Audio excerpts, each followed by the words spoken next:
Und sie waren doch ganz begeistert, wie fürsorglich ich mit den Jungen umgegangen bin. Caring I was in the video. Eigentlich müsste man sagen, dass der kleine David fürsorglich mit seinem Papa umgegangen ist. Denn innerhalb des vergangenen Jahres hat er 9 Werbevideos, Auftritten und eigenen T-Shirts geschätzte $250.000 eingenommen. Und Papa David Senior hat seinen Job als Immobilienmakler an den Nagel gehängt.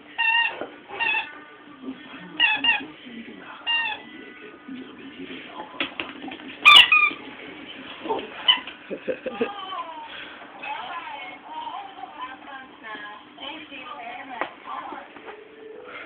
so eben auch Austin und seine Schwester Kaylin. Dank ihrer Mutter hatten sie nun Chancen auf zumindest kleine Auftritte und Werbeverträge. Quasi Schmerzensgeld. Denn mit den Videos sind sie im Internet auch zur weltweiten Lachnummer geworden. Mein Gott, ist das schnell. Der Männer sind super glücklich, wenn es in der Beziehung super läuft.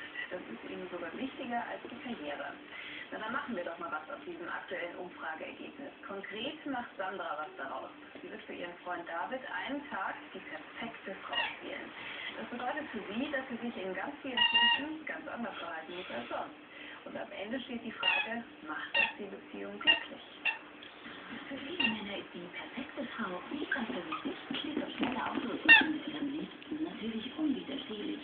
Aber kann ein Mann so viel perfekte Frau überhaupt ertragen? Ich konnte es einfach nicht mehr länger. Oh Gott, okay. Und das ist jetzt schnell ändern. Ich konnte nicht mehr lächeln. War echt psychopathisch. Studentin Sandra wird einen Tag lang ihren Freund David auf die Probe stellen.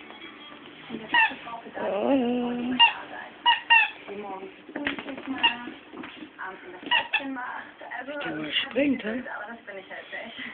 Wir statten die gemeinsame Wohnung des Pärchens mit versteckten Kameras aus. Sandra ist sicher, David wird sie für verrückt halten, wenn sie ihm plötzlich den Himmel auf Erden bereitet.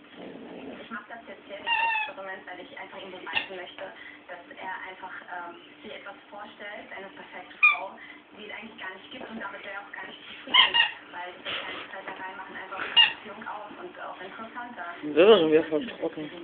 David mag es gar nicht, dass seine Freundin Sandra raucht. Jetzt tut sie so, als würde sie sofort damit aufhören. Also wir brauchen Reicht, ha? weil ich höre die auch auf.